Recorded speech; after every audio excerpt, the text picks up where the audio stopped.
All right, welcome back. This is East Coast Adventures with the Dirt and Vert podcast. I'm David. And I'm Matt. And we have a special guest today, Lauren Jones, who just finished No Business 100 with an incredible story and an incredible finish, actually, this year as well. But before we get into that, Lauren, why don't you just tell us a little bit about yourself, how you got into running and ultra running?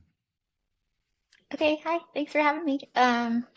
Let's see how I got into running. I think I was peer pressured into it by a friend of mine. I lived in Baltimore at the time, and she made me go out and run with her, just for exercise, just to like stay active. And I thought she was killing me when we did like 3 miles. And we like slowly worked up, and I think we did as much as 7, and I couldn't believe like how long I had been outside running. Um, and she's actually the person that got me to do like my first road half marathon. And then I think that race like let me realize how much I loved running and racing and the whole thing, and it just kind of took off from there. What year was that? That was probably 2011, 12-ish, somewhere around there. Yeah. And yeah. And that was a 3-mile run? Is that what you said? Yeah. I felt like I was dying. And now you're running 100 milers and 200 milers. So Yeah. what a change. Progressed. Was there any running in your background at all before then? Not at all. I hated it. I was not athletic at all. I like to have zero hand-eye coordination, didn't play any sports. I did ballet like growing up, and I joined the track team in middle school because a lot of my friends did, but I didn't do any running events. I hated it. I did the high jump, which I was terrible at, but at least I got to hang out with my friends at practice. Yep. Well, that's awesome. So you started really taking it serious probably 2014, 2015 then? Is that when you started like actually racing? Yeah, that's when I did a road marathon. I've done 3 total road marathons and realized that I really like it, and the longer the better. And so that's how I ended up just like Google searching what else is there beyond a marathon. And then I like stumbled into this like trail scene. And then I did my first 50K in 2015. Absolutely loved it and never looked back. What 50K did you choose to do as your first one? It was just a small local one. It's called the Guts Fat Ass 50K. It's like with the local Guts running group out at Sweetwater Creek. It's like Okay. right after New Year's. It's fun. It's just like 5 loops that you do. It was great. Well, I've got to ask you this question because everybody's got this story. So you sign up and you do a marathon. What did you learn from that experience? Because, from everything that I've seen and, even with me and Matt, your first big race, usually you learn a lot. Oh, yeah. Usually it's what not to do. So Yeah. how did your first big race go? It went okay. I did it in Denver where my brother was living at the time. So going from like Atlanta to Denver was a little tough. So I learned that altitude is a thing. But other than that, I honestly had such a great time and realized like you can do so much more than you think you can. Like it may seem crazy. I couldn't possibly fathom running 26 miles. But then like you do it and it's fun and I don't know. Then it just made me want to see like what else can I do? Yeah. Well, you've definitely taken that to the next level. Yeah. Yeah. So after the 50K, what did you just progressively jump into more and more races and more miles, or did you have a strategy like I wanted to do a 50, so I trained, and 100, or did you just go full force? I was really intimidated by the 100 milers, and so I stuck around the 50K, 50-mile mark for a really long time. I actually met a really good friend of mine, John, who had run a bunch of races, including the Leadville 100. And he kind of like coached me through all my first like big mountain runs, and we did my first night run together. And he had this Leadville buckle that he would show me, and I just like was so intimidated by that. So I was like way too scared to even think about attempting a 100 miler for a while. So I stuck around the 50 milers for quite a while. What do you think your favorite distance is? Definitely the longer the better. Hundreds are really fun. It's a different kind of mentality. It's like, this may sound really silly, but it's kind of like sprinting for 100 miles. It's like such a fast race. Versus like the 200, 250 kind of race. It's just a very different format and a very different environment. Hmm. I really like the multi-day things because it comes down not to just like physical ability, but like also strategy becomes big in those things, and that's really fun to piece together. Yeah. Yeah, there's definitely a lot of strategy in a multi-day race. Me and Matt learned that the hard way this year in Yeah, we Ball did. States. Yep. Oh yeah. Yeah, so you did the Cocodona 250, is that correct? I did, yeah. Yeah. So was that your first multi-day race? It was my first multi-day race. I had attempted a multi-day FKT that I didn't finish prior to that, which got me really interested in the multi-day racing and made me think that maybe I could like do okay at these. And so that's how and then I watched the live stream for the first year of Cocodona, like not long after I'd failed at my attempt. And so I was like, yep, I'm in, let's do it. And it's awesome. And Cocodona is an incredible experience. I highly recommend it. Was that FKT? Was it the Pinhoti? It was, yeah. Yeah. Which is 350 miles. I was going northbound, so I started in Alabama, going north. I wanted to finish on like, I'm a lot more familiar with the Georgia side of the Pinhoti because it's closer to me. So I wanted to finish on the trails that I know really well. Yeah, I made it really far. I made it like 280 miles, and still below the time, but I had just a horrible tendon flare up and it was like really painful. It like the last 50 miles or so, it was like just awfully painful, and I was in a pretty fragile mental state, and I let it kind of take over. So I didn't make it, but I learned a lot for sure. I learned that I like approached it completely wrong and revamped my entire game plan for Cocodona. So what when you say you learned you did it really wrong, what was your big takeaways like from that experience? Because I know I had plenty from Ball State. I'm just curious to hear your take. I had this grand idea that I would make really big miles every day, sleep for like 3 or 4 hours, like be, well rested or whatever, and just get up and keep doing it. Yeah, and I had all these like aid stops where I had my crew meet me way too often, so I was just wasting a ton of time hanging out with my crew, taking way too long at each little stop. But then the sleep just wasn't helpful to me. Like just getting 3 hours of sleep is not nearly enough sleep, so I just woke up feeling worse than when I had before I'd slept. It made me like super emotional and just like in a really bad mental state. And I didn't feel like it was a good use of time. So for Cocodona, I didn't really plan to sleep at anywhere like specific. It was more just like take a little 5 minute trail nap when you like can't keep your eyes open anymore. Obviously like limiting aid station time is huge, and then just moving. If you can just keep moving, you can make up a lot of time for sure. So sleep was the main thing. Yeah, don't sleep. Oh, yeah.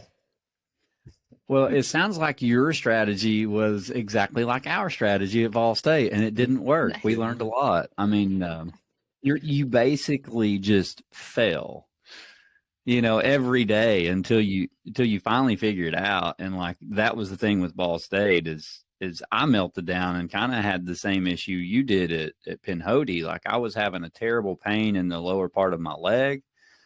I don't know if it was tendon or what, but I had never practiced walking. I was all confident that I was going to run 100 miles a day and I was going to sleep 4 hours a day, and like I'm like, yeah, check, Right. be done in 3 days. And when that plan went down, so did I. And then like day 4, I finally figured out what I was doing wrong, and you just you just like fail until you don't, and then you're trying to figure out how to put it back together. And luckily, I didn't quit. I had a lot of thoughts in my head to quit on like day 3, 4. 4, I was finally back to normal, but day 3 was terrible, and it was because I didn't sleep. Oh, really? Okay. Yeah. Opposite. You're just like you said, you get in when you don't have a lot of sleep, you mentally, you're not prepared for things to go wrong, and it can just destroy you. Yeah, for sure. I think the mental state for the multi-day is an entirely different mindset and approach to it all. And I wasn't prepared for it. Like deep into day 1, realizing that I was still going to be out there like 3 and 4 days from now was something I couldn't process and get in my head. And then yeah, as soon as stuff goes wrong, being able to stay like aware and like in the moment and not let that get you down is so hard. So being able to like mentally be flexible, it's really helpful, but it's really hard. How do you cope with that? What do you do? Do you have any mantras you say, or do you just try to go somewhere in your head that is peaceful to you? Like what's your reaction to that? I do sometimes I do really well with it and sometimes I don't do really well. So it's still hit or miss and still a game I'm trying to figure out with myself. But so I don't totally know, but I think the most helpful thing is to like stay present, stay in the moment, stay in the mile that you're in. Yeah. Don't think about 2 days from now or 3 days from now or 100 miles from now. It's overwhelming. It is. Even just for a 100-mile race, thinking 70 miles down the trail is like very overwhelming. So if I can keep those thoughts out and just stay like where I am, it's a lot easier. And then just not letting when you don't achieve what you thought you were going to do, when you have like that fail for the day, not letting that completely ruin your mindset is really helpful because getting negative is really hard to crawl back out of. Yeah. Yeah, it was funny at Ball State. There was a guy. He was kind of like us. He had a goal, and it was funny. He had all kinds of issues on like day 4. He ended up walking barefoot on the concrete because his feet were so bad. But it was so funny because he would be posting on Facebook, and like it was the same thing. He was saying, "A plan's gone down to B plan. B plan has sunk to the bottom of the ocean. We're on C plan. C plan has been buried. Now we're on D plan." And then it was like, now we're just trying to survive. And I mean, he still finished. He held on, but it was just so funny to see, his progression and how he handled it. And he did great. But you're exactly right. I think it's something you figure out every race. Yeah. Yeah, for sure. So how was your? In some races you don't. That's exactly right. How was your? I know Matt's already been ultra sign up stalking. Oh yeah, you, but how was her finish at Cocodona? I think it was like 10th overall and second place, maybe second place female. Yeah. So it sounds like you really learned from Pinhoti and took that to heart, and it sounds like you really come full force into Cocodona and you put it all out there. And I mean, you had an amazing result. I mean, 10th overall, second place female, absolutely amazing. How did that feel? Thank you. Yeah, that one was good. I rode that high for a long time. Still am. That was just an incredible experience all around. I went into it incredibly disappointed from my failed FKT, and it's like really wanting to prove that I learned a lot and that I could do better than what I had done. I was just incredibly disappointed by my failed FKT. So it was like a really good driving force to go into this with everything I had. And I just thought it would, I just really wanted to have fun. And honestly, I stayed like mentally very positive throughout the entire time, which was like a feat in itself. But I think it helped so much because there was so much, there were so many like places you could get really low. That course is a beast in so many different ways. I just stayed really positive, and the competition, like being out there versus like the FKT where you're just racing a clock and having the actual competition of people out there was really fun and motivating, and it keeps you going for sure. I I don't know how I managed to stay so positive. There was one part where on paper you do this really big climb around about mile 100. And then it has this really long, like 13-mile descent into the city of Jerome. And on paper, it looks like this lovely break from this like really gnarly climb afterwards. And it was not that at all. It was so rocky. It was like really narrow, super cambered trail that like if you slipped, you would just like fall off to your death like 1,000 feet down. Oh wow. So it was terrifying and really slow going and not the descent I came for. And I was in a really awful mood by the time I got down to my crew at Jerome. Um, Yeah, I bet that took me mentally wore you yeah, down, just like seeing that the whole time. Wow. yeah, it was that was rough. It was really rough. So I was definitely in a really bad mood when I got there. I took a quick little nap, regrouped, and then like just had to put it out of my head and just like continue on. I had passed several girls on the climb up there. And so it was like really focused and trying to keep my positions. That's when I took second place and I just wanted to stay there, And so, yeah, and then I was like happy and fine the rest of the time. It was just that one piece that on paper looked so nice and it wasn't. I was watching some of those clips that you had shared on your Instagram, and I guess it was the live stream that you had shared some of the clips. And Yeah. every time you shared those, you look so happy. You're just sitting there eating your food or getting your drink, and you just they're talking to you through the live stream, but you looked happy the whole time. Yeah, I really was. That was like a huge win for me. Just like not only just the result being so good, but that I was able to stay present and happy there. But yeah, I was having a good time. It was the naps, right? Yeah, yeah. I took several like little 5-minute dirt naps, like just when I couldn't hold my eyes open anymore, I would just like lay down, set my phone timer for 5 minutes. And that was like more helpful than anything. Just to like reset, get to close your eyes for a second, and I felt so much better. I would just pop up and like keep going, and just I think that's the way I'll do it from now on. That's what I figured out at Vol State. Eventually, those little 5 to 10 minute naps, they seem like they work better than those 3 hour where you're just laying everything out and then you're getting revamped back up and putting everything back together, then going back out. But those little 5 or 10 minute naps, a switch would go off and you'd get back up and you just kept going. I figured that out the last couple of days. The first few days it didn't work. Nice. Yeah, yeah. It's yeah, I think that's the secret, but I don't know. Doesn't work for everybody. I think everybody has their own little secret, but that's my thing. Well, you got to figure out what works for you, and there's a lot of truth in you just fail until you don't. Yeah. You just got to keep figuring it out. Right. So Right. one thing I have to ask is what was your favorite food at Cocodona? That's becoming a staple here on this podcast. One of the gentlemen that did a really good result at Hennepin, he lived the entire time on Sour Patch Kids and caffeine. So I'm just curious of what your fueling strategy was.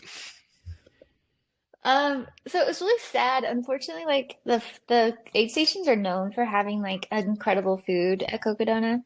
But they didn't really have it out that much for like the front runners. And so I would get to aid stations, they didn't really have much. Luckily I had a crew and stuff. I don't remember, I don't know if there's anything specific in that race that I ate. I had some beef jerky for the first time in a race at the top of the climb, and that was pretty tasty. It was like really salty. It was like super chewy, and it like took all my effort to like chew this beef jerky, which kept my mind off of all the blisters and all the other things. Like it kept my mind occupied, I think. It was a nice little treat. While your jaws are getting sore, like yeah, it was really tough. But the salt tasted so good. oh, that's awesome. I did have at the top of the very last climb, like 8 miles from the finish, I got up to the top and like completely solidified my place where I was going to finish. And I just had 8 miles left to go like downhill into Flagstaff. And I was just so excited to finally get to that aid station, which seemed like it would never come on the top of Mount Eldon. And I got up there and they had Modelo, so I had a beer at the very top of Mount Eldon, and that was awesome. There's something to be said about a beer in an ultra, especially a really long ultra. Yeah. It's so good. So Yeah. good. It's so good. So good. Those carbs hit pretty instant too. That's what I love about it. Yes. Well, I was let's fired up and ready to get those last 8 done. So was that the only beer you had? Yeah. I like it sounded good. People kept offering, but I was like, I don't know, I got so far to go. Let's do it later. Yeah, some people slamming Fireball and chugging beers in 100-miler, and I'm like, maybe one. At the finish. We'll do it at the finish. There you go. Well, let's switch gears for a minute and talk about No Business, because I think this is just a really cool story to talk about last year and this year. So if you don't care, can you tell us, especially the listeners, 'cause I kind of already know a little bit of the story, but will you let the listeners know how last year's race went and this year, and also just, was there anything you did different, like last year to this year, preparing mentally, physically for the race? But I just think it's a really cool story, so I want everybody to hear it. Yeah, for sure. So last year it was my last race for the season, and I had already done the Coldwater Rumble 100 and then Cocodona, obviously, and done really well. Gotten like a PR in the 100-miler by like 3 hours there. I was second place to Andy Hughes in both of those. He was like, kind of a name. So it was cool. It was a great season. And then I was really excited to come back and do like a more local race and end on like a really cool 100-miler here.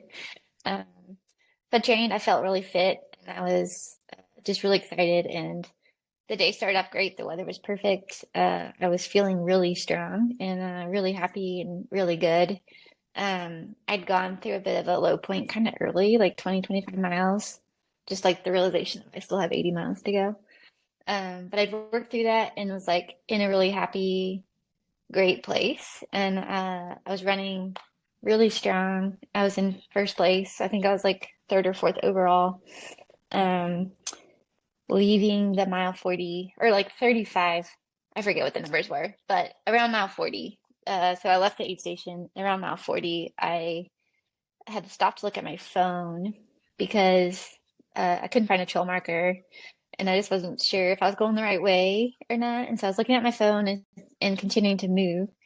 And I just tripped super awkwardly. And instead of falling forward like I normally do, I fell like sideways, but my foot stayed where it was. And yeah, I heard my ankle crack, and I like knew immediately it was broken. Of course, I tried to convince myself it wasn't. So I like laid there for a second, cried for a second. I like got myself up and I was like, it's fine. It's just sprained. I like popped a couple ibuprofen, which you're not supposed to have. It's okay. Popped a couple of those. I was like, that'll kick in a minute. I'll just walk it off. It'll feel fine in a minute. So I kept trying to like hobble down the trail, and it just like wasn't going super great. I wasn't able to really put any weight on it, and it was really painful. So I sat on a log, found a stream with some water, sat on a log, and like soaked my ankle in the ice cold water, thinking that would help my sprain feel better. I cried a lot. And I just kind of sat there and I just knew that like my race was over. I like was just grieving that loss and trying to process that loss, I think. And so it took me I sat there for like 20 or 30 minutes, just kind of like crying. And like I knew as soon as I started going back the other way that my race was like over. So I didn't want to take that step back. So I just like sat there. And it was about a 3-mile hike back to Duncan Hollow aid station. There's 0 cell service out there, and it was like 7 miles forward to the next aid station the other way with no crew access. So I knew I needed to turn back. So then I started hobbling back. It's just getting more and more painful and like harder and harder to walk on. One of my friends, I finally started like seeing runners coming the other way, and one of my friends, Michael, stopped and ripped off a tree limb for me, like a fresh tree limb to use as a stick. All the sticks on the side of the trail were just like crumbling. So that was really helpful. And yeah, I just kind of like very slowly made the 3 mile trek back up that climb. That's Duncan Hollow, which is not an awesome climb, especially on a broken ankle. No. It was like kind of it's kind of nice. I was like saw a bunch of friends, and like every single runner was like so sweet and gave me hugs, and everyone offered to like walk back to the aid station with me, and I like wouldn't let anybody do it because they can't carry me. It's not going to help me get there, but it's going to ruin their race, you know. So Mm-hmm. every single person offered, which was really sweet. And then I looked over it when I was like midway up the climb up Duncan Hollow. There's a bear and her mom, her like cubs with her sitting right there. And I was like, this is exactly what they talk about. I'm injured. I can't move. I'm going to be like bear food, you know. I was like, I'll just stay over there. It was like, I'm like crying the whole time, like the entire 3 mile way. I'm like sobbing, crying. I can't see where I'm going really, and whatever. I finally got up there, and on my way back, I'd met a runner and her pacer, and they offered to call for help, but of course didn't have cell service. So the pacer said if they got further down the trail and got cell service, they would call ahead, which I guess they must have gotten service because the aid station had like a ride waiting for me when I got there, which was incredible and really sweet. So they trucked me out of there and brought me back to, I think Bandy Creek is where they brought me, and then had to call my crew. My fiance was there. He was waiting at the next aid station. So I had no way yet to like tell him that like I've dropped. You know, I'm sure he's seeing runners coming in. Has no idea. Like he just saw me. I looked great. I felt great. Like we're like, bye, see ya. So I was like stressed about him not having any idea where I was. So we finally hooked up. Yeah, it was an emotional roller coaster. I was like on top of the world having the race of my life, and then suddenly was not able to walk anymore. So yeah, it was immensely disappointing to say the least. I never broken a bone. There was just a lot there, but I had just turned 40 in July, and the race was in October. And so I was like, of course I turned 40 and break my leg, you know. But then I also thought like, there's no way like you don't come back at 40. Like you don't build back from like the best fitness ever at 40 years old. Like this is it. My like running's over, you know. And so I just kind of went like a pretty deep, dark place for a while there. I couldn't put weight on my leg for like almost 3 months. I lost every bit of fitness I possibly ever had. Like I lost all the muscles in my leg and my foot and my ankle. Yeah, it was a dark place. But then yeah, How long was recovery? I was non-weight bearing for 10 or 11 weeks, somewhere around there. I had 3 fractures in the bottom of my tibia, and so he was like super cautious about time frames and like kept extending how long I couldn't use it. And I finally got to start putting weight on it at the end of December, I think, early January. But yeah, even just like putting weight on it, like you hadn't used your leg. I'm sure other people have broken their leg though, but like just putting weight on it hurts so bad. All like nerve endings haven't been used to any of this for so long, and it's like really painful. Not the bone, but just like the nerve endings, I guess. And then the muscles are just completely wasted. So I couldn't walk without crutches for several weeks after that, like another month and a half or so after that. Just like physical therapy for 3 or 4 times a week. Just working on building the muscle strength back to even like just like step and stride normally. Yeah, I was like literally starting from zero. Yeah, it was emotional. I was really excited to put weight on my foot, and then I like as soon as I like got to, it was like I cried. I'm a big crier if you can't tell, but I cried. I was like really excited. But I also realized like how much work I had to do, you know, to not just get back to walking, but to running and to running like well. It would just seem so far off and impossible. So it was an emotional roller coaster for sure. What was your first big race? What was your first big race routine? It was a big one. It was the big one. It was Western States. Wow. So you broke your foot and then come back to Western States, and you had an amazing finish there too. I mean, that's Oh, thank you. that's a huge accomplishment. Yeah. So did you have a lot of nerves going into Western States after that? Yeah, that was I like still am really timid on technical pieces and stuff like that, and like still don't totally trust myself or my legs or whatever. I don't know. Like there's a lot of fear going back on the trail after or something like that for me, anyways. Yeah, and just not knowing like I don't know, not many 41-year-olds come back from zero and like do well, you know. So I just like took complete total self-doubt of like, you know, I don't belong. I can't possibly get my fitness back. I can't possibly be a good runner anymore. Yeah, and I hadn't had a chance to compete because I was like still just building back. I was like super pumped and excited that I got to go to Western States and like super nervous, but I had a terrible day, honestly. I had an awful day at Western. Mentally, like I'd done all this work to physically rehab, but I don't think I like put the time in to like mentally be there for the day. And the first 30 miles of the course were all covered in snow, which, you know, in Georgia, we don't get a whole lot of that. Wow. Yeah. It was rough. So yeah, just like on top of the escarpment, you get up there and it's just this ridgeline forever, just covered in snow, trying to figure out where the markers are. Like one point I look around, I'm like, everybody's falling everywhere. I fell like 30 or 40 times. I'm looking around at some point, trying to find the markers, and like everywhere in my peripheral vision, everywhere I look, there's people just like on the ground, sliding into each other, knocking other people down. It was like total chaos. And like I didn't know what to do. I just like laughed and like looked at the guy next to me and I was like, what are we doing? You know? And so it was just like everyone was just kind of teamwork and sweet, and like everybody was trying to help each other find the course because the flags were covered in snow, you know, the trail's covered in snow. And so we were just like, this is it, this is where we are, we're in it. So yeah, that it was a rough race for me. I was like emotional and like a really negative headspace for like the first half and just not in a good place. But So it when worked you out. were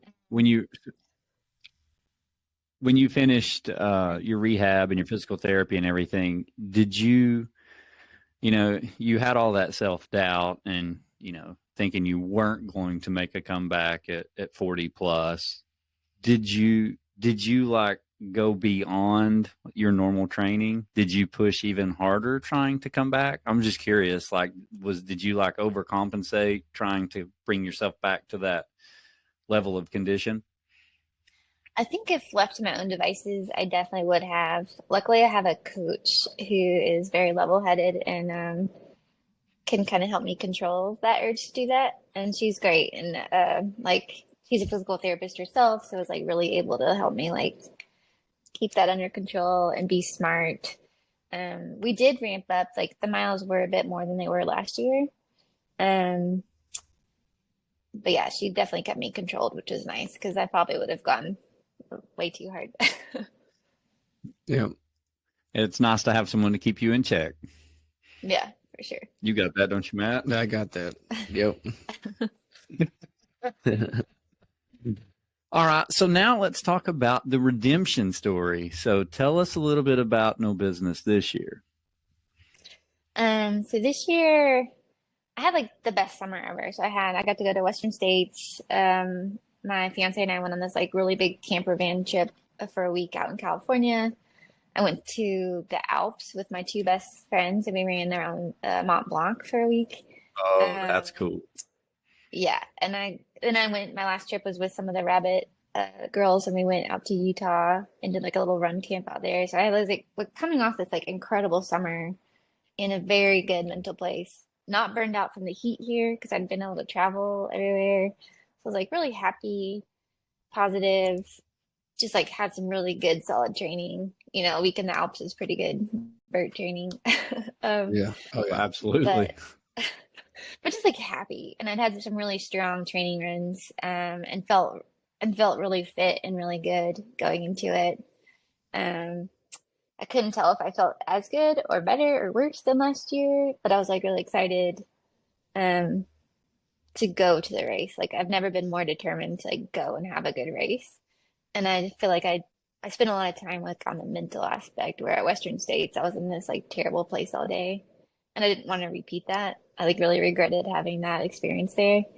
And so I really wanted a different day at no business. And I think I did that. I was really happy all day. I actually went, so one of my best friends, Holly, is the girl that got second. We ended up running like the first 30 miles of the day together. Not really on purpose, but we run together all the time and we just kind of kept the same pace. So it was really fun. So we were like within, 20 yards of each other for the first 30 miles. And so kind of like having a pacer for like 30 miles of it, which really kept me like happy and excited to be out there. And like it was a lot more fun than I would have thought that would be. I thought it would stress me out and like make me not focus on the race. But it was like a perfect distraction for early on. Um, and then as we came in to Blue Heron is when we started to kind of separate a bit. So I got to did that crazy like gnarly climb or whatever it was that like horse trail down to the river. And got to Blue Heron and I knew I was like I saw Holly get out of the water like right behind me. So I knew she was right behind me. And then I didn't know where the next people were. I thought Jill was in front of me, and when I got there, Tim told me that I was in first place, and I was like, I don't think I am. I think there's people in front of me. So like I was surprised to learn that I was in first place there. And I was like, okay, well, here we are. I My game plan going into it was to just kind of sit back and be patient because I knew there were so many like really competitive girls this year, and I knew some of them are really fast runners. And so my plan was to just sit back, be patient, do what I needed to do early, and then halfway through was when I was going to start like, okay, now it's game time. Now I know what I feel like and what I have left, and start chasing people down. So I took first place earlier than I like planned on doing.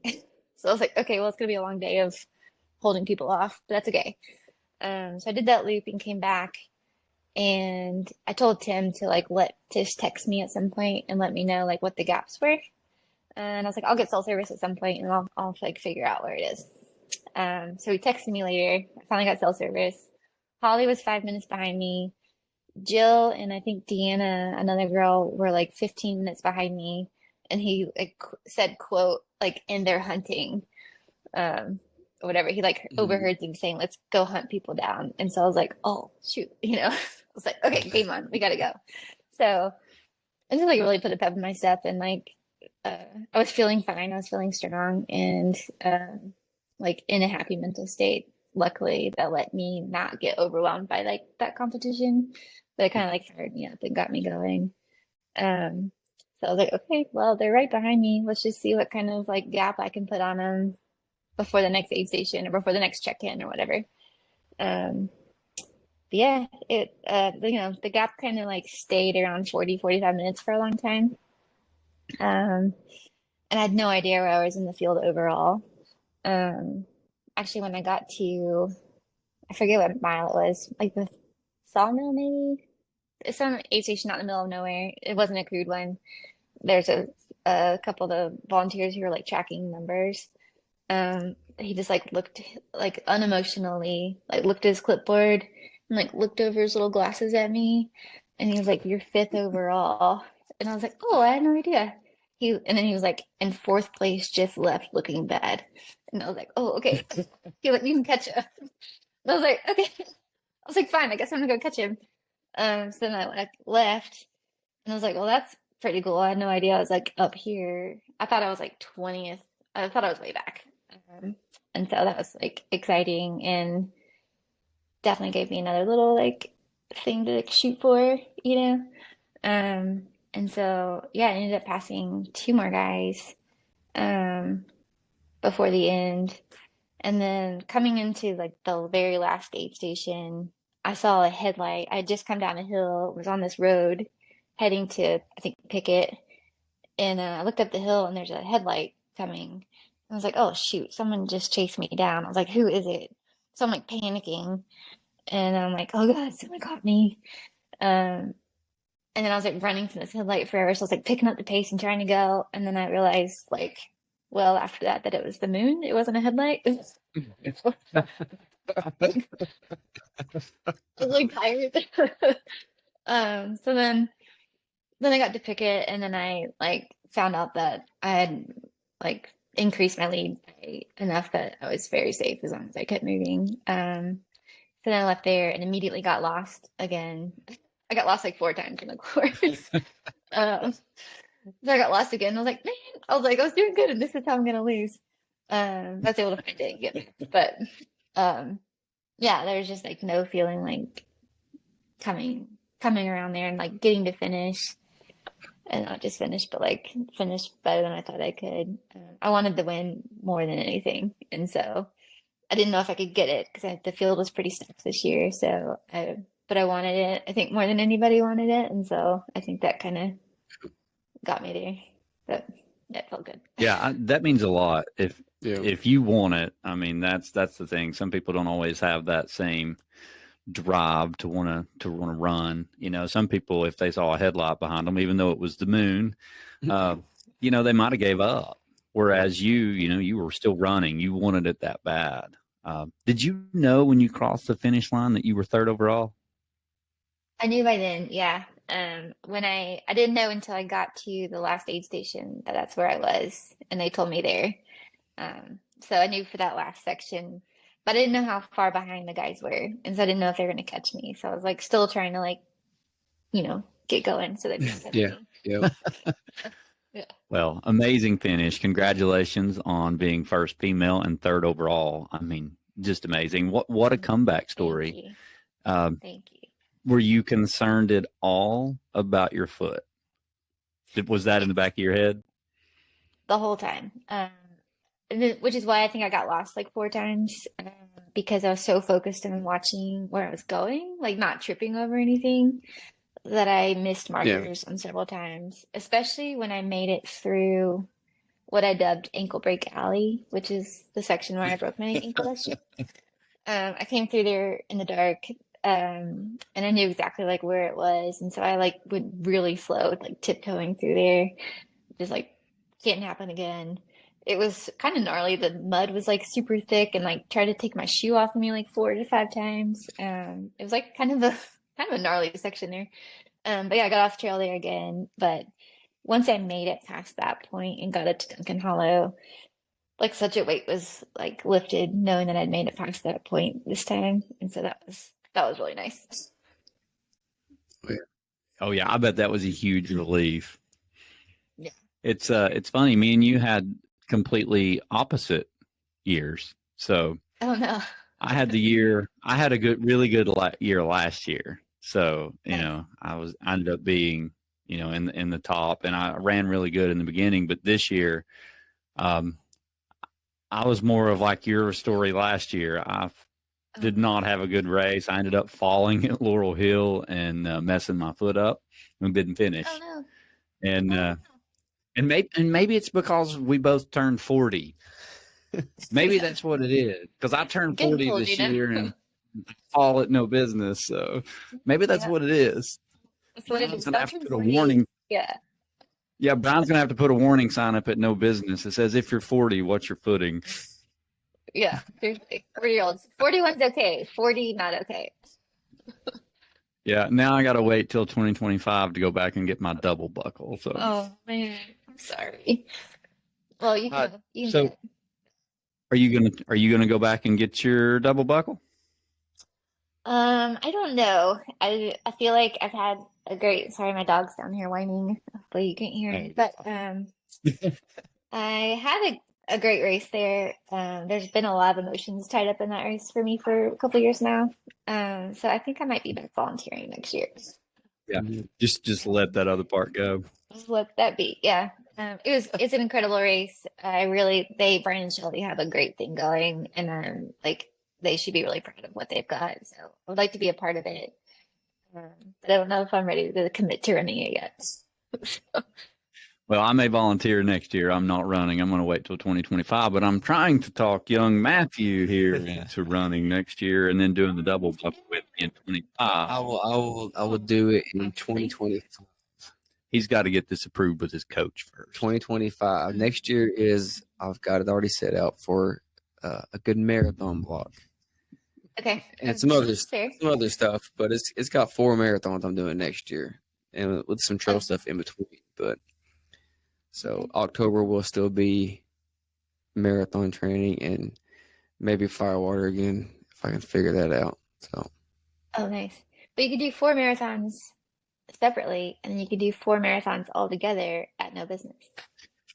Oh, there you go. I like the way Lauren thinks. We're gonna do 3 early, like April and February, I think. February and April, and then 1 in December. It's gonna be the four marathons in Tennessee, Chattanooga, Nashville, Knoxville, and Memphis. Oh, cool. And then next year, well, I salute you. Road marathons are rough, so I salute you. They're not fun, but I've never ran one. I skipped marathons. Oh yeah, well I've only done 3, and all this other crazy stuff we do. So just a quick question before we move into all of the listener questions. Just curious, like for your training block, what do you how much time do you try to get? What's your mileage, your weekly mileage, and what do you what is your favorite type of running when you're training? Like, is it threshold runs or slow pace? Just a couple questions. Just kind of tell us what you think. Yeah, I generally we try to get around like average kind of like 75, 80-mile weeks leading up to it consistently. It doesn't always end up like life gets in the way sometimes, but I try to land around there. And it was just some like good quality runs in there. So I don't do a lot of like just random like go out and run whatever. So they're always like pretty programmed. I think some of my favorite runs that I'm also like always terrified of when I get my schedule every week and see what I'm doing, I'm always terrified of, it's like always on Thursdays. It's like I usually do like a bike ride or something on Mondays.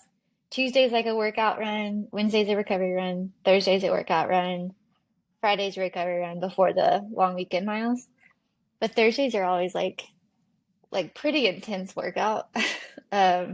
Like some threshold pace stuff and long. It's like 12 miles of like really hard running, and so I'm always really terrified of it leading into it. But it's always so satisfying when you like nail it too. So they're like scary, but also my favorites. Yep.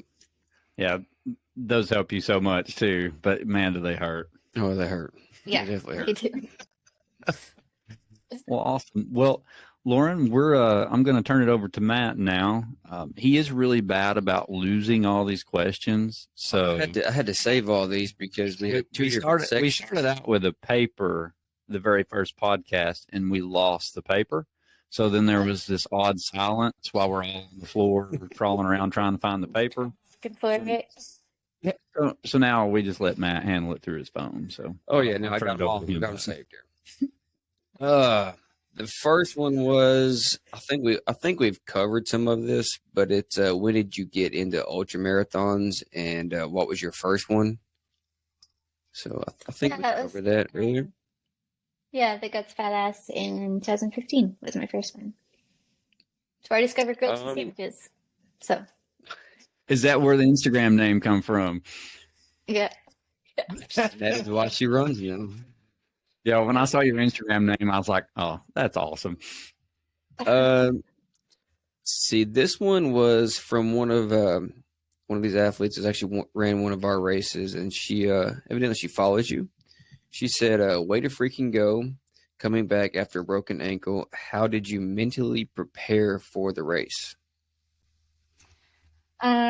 Mentally prepare. Well, I'd had a disappointing mental experience at Western States, and so I just spent a lot of time trying to focus on like what was important, and trying to like remind myself not to get overwhelmed with the mileage that I had left, the competition that was out there, and try to like focus on myself and like the mile that I was in. And I feel like I just like asked myself constantly, like, are you doing what you need to do to make yourself proud right now? And that was kind of like what got me through like the individual, like what could have been a low point, but try to like fight it. And anytime I tried to think about the mileage or anything like that, I like actively made myself stop thinking about it. Hmm. So, leading into that, someone wants to know, what is your why? What motivates you to do your best? I don't know if I have one why. I think I'm definitely motivated to just see like, I don't know, life is short. I can't always do this forever, especially as I'm getting older and realizing like the time is limited to be able to do these things. Like what can I achieve, you know? If I don't hold myself back, what can I actually like accomplish before it's too late? I think is kind of like my biggest thing. I think Chris also said that same statement about his last couple of years. He said what he could really do if you actually put his mind to it, and he's doing pretty good right now. Yeah, Yeah, and you met Chris at No Business. He was one of the yeah. fourth or fifth people, I guess. He was. I think That's who we were talking about. That's fueled by Sour Patch Kids, by the way. Oh, nice, awesome. They were good. What are some things you would do that made you successful in this race? I think blocking out everybody else and trying to stay in my own space, blinders, not getting panicked when I wasn't up front early on. Um, like I think I was like third or fourth, fifth place. And I was far from, I think Jill was out front early and like stormed by me. So I think not panicking and just like being very present. Um, and just staying focused. I think keeping my mindset in a happy place is what let me be able to like be strong at the end. For sure. I mean, that's definitely a superpower is to run your own race and not get caught up in trying to be in the front. I still struggle with that. So Yeah, It's hard. it I is. struggle. For sure. Yeah. It's a humbling experience sometimes. Yeah, for sure. And what would you do different if you could do anything different in the race? What would I do different? Probably stay calmer at the end when I thought the moon was chasing me down and like trying to call Tim for updates on where people were. Like if I just not panicked and spent time like trying to figure out just chill, just like enjoy it. I don't know. A lot went right in this race, so I don't know if that would change a whole lot. It was a good day. What did you do when you figured out it was the moon? Did you start laughing? Oh yeah, and I called Tim to let him know it was the moon too. It's like just so you know that headlight was the moon. So and he's like, "Oh my god!" I think he hung up on me. That's awesome. Oh, and here are a few questions that I've thought up while kind of going over your stuff and stalking you on Ultra Sign Up and your Instagram. Do you train any on the Benton McKay Trail in Georgia? Yeah, I do. I do the Benton McKay. I love the AT. I've done a lot on the Raven, like up in the Raven trails, the Bartram. It's quickly becoming one of my favorites. But yeah, the Benton McKay is gnarly and rugged and awesome. It's great. Because the Benton McKay actually goes close to us, 15, 20 minutes. And so we've been starting doing some training up on it. Yeah, we discovered yellow jackets on our last outing. Yeah. Big old yellow jacket nest. That didn't turn out too well.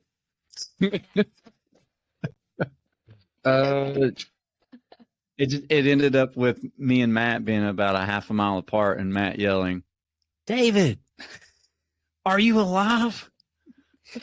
I didn't know if he was because I am slightly allergic and I got bit a lot and I didn't have my EpiPen, but I normally it takes a lot for that. So yeah, it was so funny. He's like, "David, are you alive?"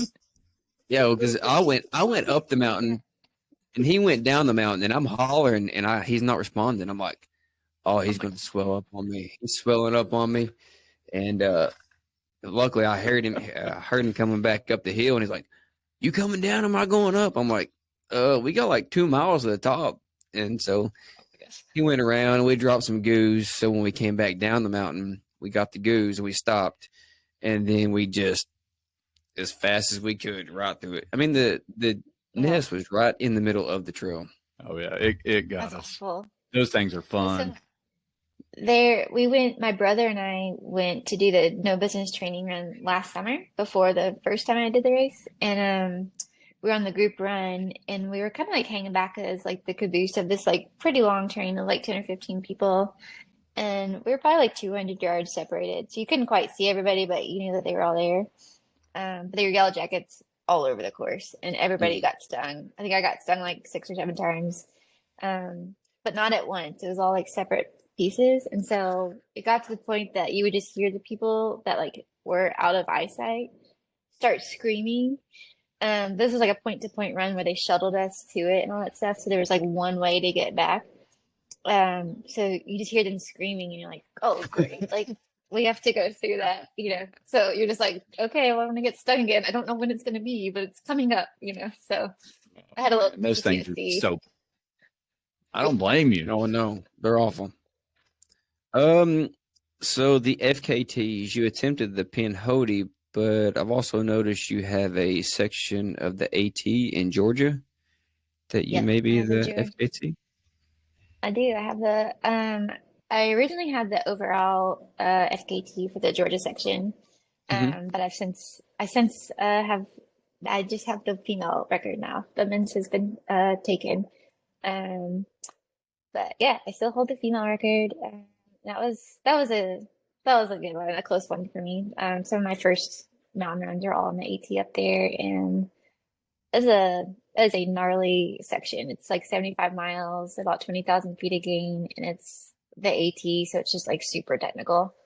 That one was one I worked for a while, and it felt really good to get that. Do you think you'll ever go back and attempt the Pinhoti FKT again? Yeah, that's the plan. Good. I like that. Good. Awesome. Yep.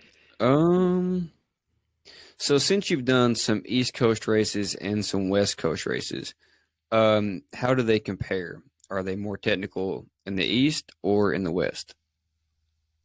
Generally speaking, by far more technical in the East. California, all that stuff is generally very butter smooth and really nice. Arizona has a little bit of both. You can be like really smooth, or it can be like a lot of what Cocodona was on was really, really rocky, like incredibly rocky. So not technical from like a rooty standpoint like we have here. There's not a lot of trees and stuff, so there's not a lot of roots, but there's a lot of rocks, like so many rocks. But generally speaking, I would say the East Coast is significantly more technical. I like out west because it's not as humid, which is nice. Yeah. So they're just very different beasts, but I really like the variety. I love the desert. I just think it's cool. Like it's just so different than what we're used to here. I love like the dryness, the cactus, like all the plants are just like so different. I love the variety. Yeah. So out of all the races that you've done, which one has been the hardest? Ooh, the hardest. Both are hard in so different ways. I would say like, it's gonna sound silly, but like Western States was so much harder than I expected it to be. And then I just had a like really mentally rough day. That was really hard in that way. Leadville is really hard. Just at altitude. The whole thing is 10,000 feet or higher, and being a flatlander, that's tough in an entirely different kind of way.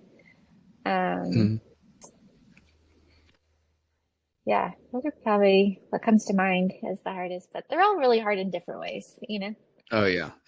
100 miles is never going to be easy. 100 period. miles is hard. Yeah. No. Any distance like that, any ultra, it's just even the different intensity and efforts, it's still hard, and it's still mentally hard, and that's the thing is, and what we were talking about earlier, it's like every race is different. You have to overcome something in every race, and it's usually something you've never experienced, and then you leave that race thinking, right, I got this figured out. And Oh, the yeah. next race, you get humbled and you figure it out, you know, and it's just a constant fail and then, you know, success. And it's just, you just repeat, and it's the resilience to keep going.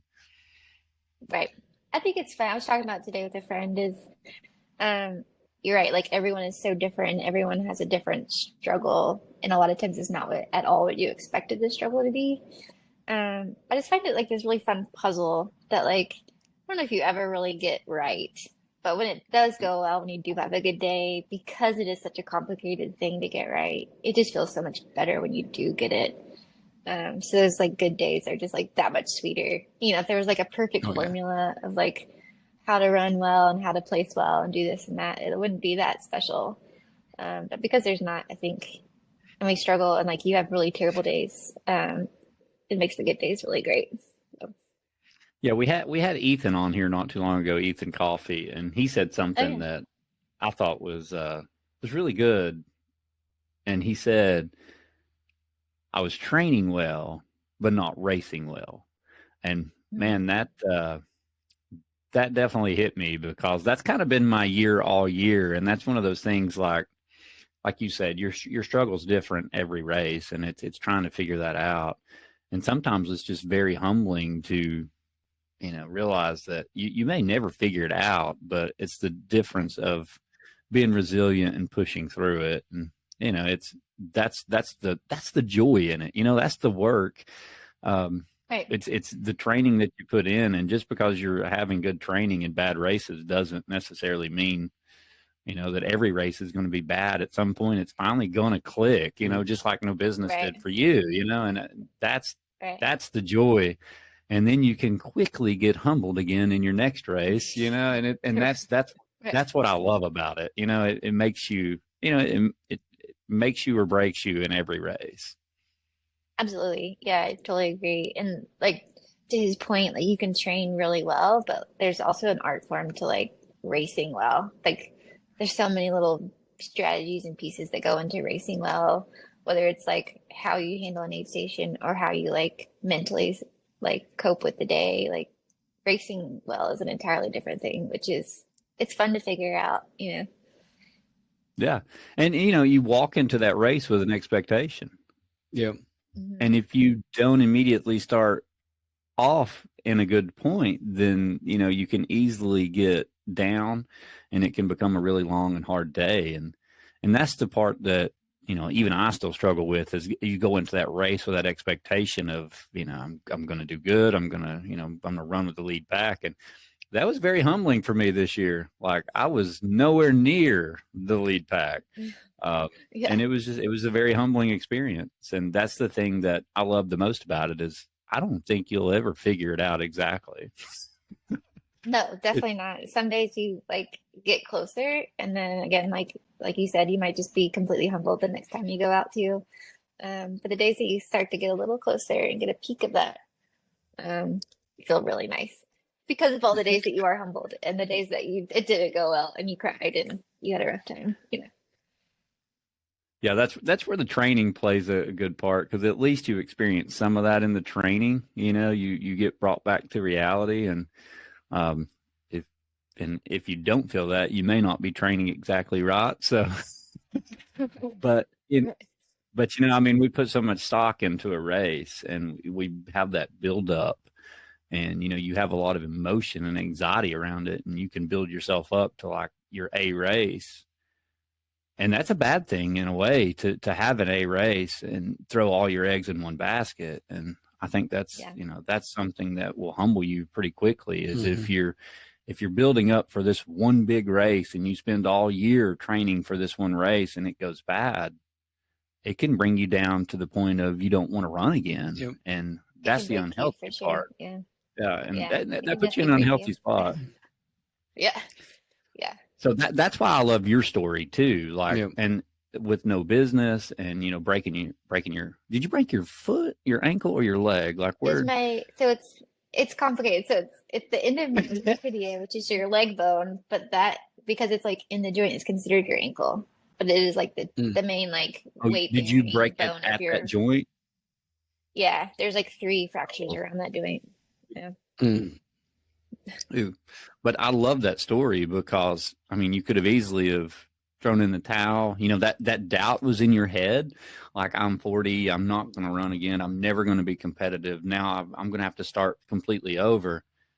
But you know what? You did. Yep. And look at you. I mean, look at what you come back and done, and look at Western States. And like, that's having, you know, the emotion and the mentality and the bravery to step up and say, you know, I got this and I'm going to do it. And that's where a lot of people just don't ever step up. They don't ever push themselves to do that. And I mean, that is determination, that is grit. And I mean, you did it. And we're extremely proud of you. Yeah. We were talking about you the other day, and we're just so happy for you. Well, thank you so much. That's really sweet. Yeah, I can't begin to express like how happy I am to like have been able to come back and be able to work for it and to be able to feel fit again. It was, I didn't think I could do it, and I didn't think it was possible at this age. And not that I'm like, you know, ancient or anything, but you know, athletic ability definitely starts to wane. And so, yeah, I didn't see a path where that could be the case. And so it feels really, really nice to be back here. Well, I'm sure you have a very long career ahead of you, and you have I just love looking at your ultrasound up. I mean, you have a ton of achievements. Just, I mean, excellent race results, and you know, that's a testament to your determination and grit. Yep. And you know, it shows. You put the work in. Thank you so much. I tried to put the work in. If I can stay ahead of the mental games, then it works out. Actually, at Western States, I was like in a really bad place and again crying at Michigan Bluff, like 45 miles or so in, and I just had a horrible day the whole day. And Pat Reagan is like one of my coaches, and he was there at Michigan Bluff, and he sat down. You know, I allowed myself like 5 minutes to sit and like gathered myself.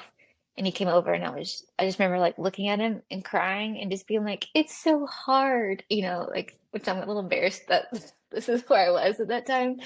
And he like looked at me, he's like, of course it's hard, you know, like why do you think this is like one of the biggest, most important races in North America, if not the biggest? Like, this is where you have to get gritty. And I was like, oh yeah, oh, I can be gritty, you know, I was like, I can do that. And then like, okay. And then it just like clicked, and I was like, okay, yeah, I know how to do that. I can be gritty. And like, and then I was like pretty fine the rest of the day. But that was like, I just needed that reminder, like, you need to be gritty and you can do it. Yeah, you just need someone to put you right back on the path of reminding you who you are and what you've done. That's awesome. Well, Lauren, thank you so much for your time today. Love talking with you, and thank you so much for sharing your experiences with us. Yeah, of course. Thank you for you know, spending an hour with us and letting everybody know that, you know, the story of you last year to this year. You know, how one little thing, don't let it hold you down. You know, get back at it, and you never know what could happen. And we hope to have you again on here in the future. Awesome. Well, thank you. I would love that. Well, thank you, Lauren. You have a great day. Thank you.